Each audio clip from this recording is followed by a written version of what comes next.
Whether you're buying or selling a home, title work is going to be part of that process. Today we're joined in studio with Ron Ellison from American Title. Ron, thanks for joining us. You're welcome. Great to be here. Title work is a little bit confusing for folks, and we're going to get into that today, but tell us a little bit about American Title. You've been in Jackson for a while. American Title has been here since 1976.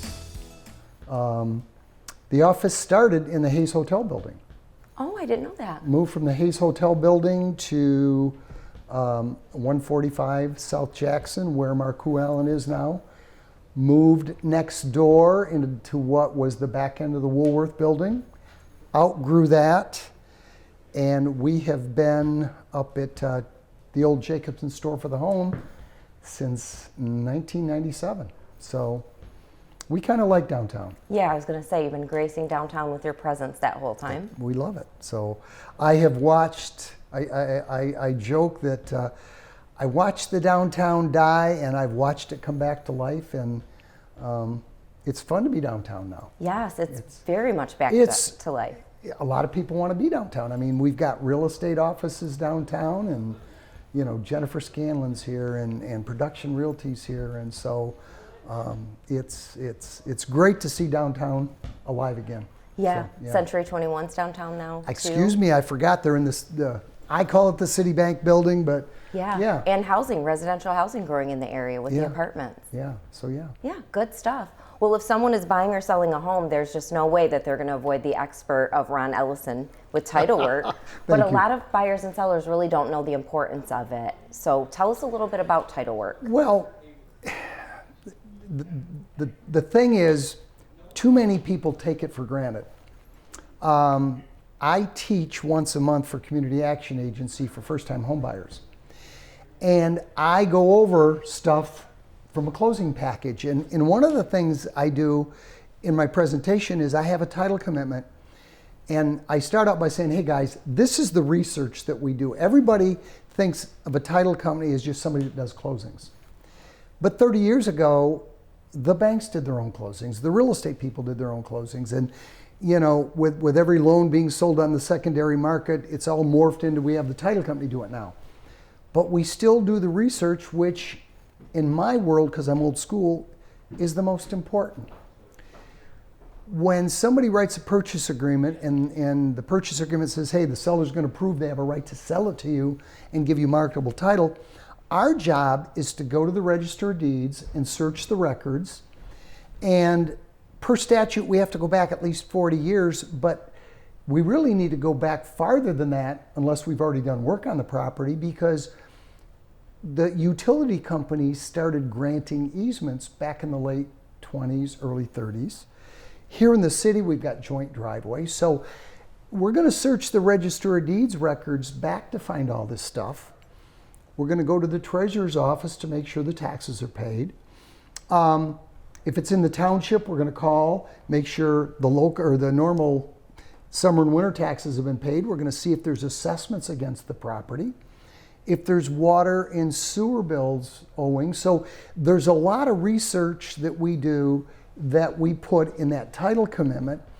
And in our search in the Register of Deeds, we're looking for mortgages, we're looking for liens, but we're also looking for building and use restrictions. I tell these new buyers, if you're going to buy a house and you have intentions of adding on or building a pool or whatever, you don't wait till you get to the closing to look at the title work. You got to be proactive, and you got to ask your agent for that. And not everything that you want answered is in our title work, because the township or the city may have rules. You know, the building and use restrictions may say this, but the township or city may have an ordinance that is more restrictive as far as setbacks, and can you have a pool, and can you have a fence, and do you have to pay fees for these things? So I get frustrated when a buyer comes to the closing, they close, the title work's in their package, the title work has been in their agent's hand, and nobody goes over it with them. They close on the property, and then they call up. Great example. I'll give you two good examples after a closing. Buyer calls up and says, my agent told me to call you. And I said, why? We have large dogs and we want to fence our backyard. Well, guess what? The building and use restrictions in the subdivision said you couldn't fence the backyard. She's mad at me. She shouldn't be mad at me because the research was there. Another situation was somebody bought a vacant lot in a subdivision. They were going to build a house and a pole barn. They opted to build the pole barn first. Found out that the restrictions said you can't build your outbuilding first. We are a residential neighborhood. So I could go on with these little things, but it's very, very frustrating that you do the work and you put it out there and people don't read it. Right. Frustrating. So yeah. So I mean, we're looking for liens, we're looking for assessments, and you know, some of the things that are out there, and I'll use the city for an example, all the streets that are being paved. A lot of times that street gets paved and they do the assessment after the fact. It's not public record. So there's, you know, we tell the agents, we tell people when we get a chance to talk to them, we're searching the records. We're searching from today backwards. We don't know what's coming in the future. Right. And so sometimes the agent has to be proactive, the buyer's got to be proactive. So we can't do it all. So from time to time, that's frustrating. Right. So, yeah, so it's like a very serious background check on a home before it's you a marry background it. check. I like that. Yeah, a very detailed background Right. check. You'd hate to get married and then find out you and your spouse didn't have things in common. So Right. it's kind of like that. Well, and another thing that the title work doesn't show, one, we ensure the legal description, but where are the buildings? Do you know how you find out where your buildings are? You pay a surveyor.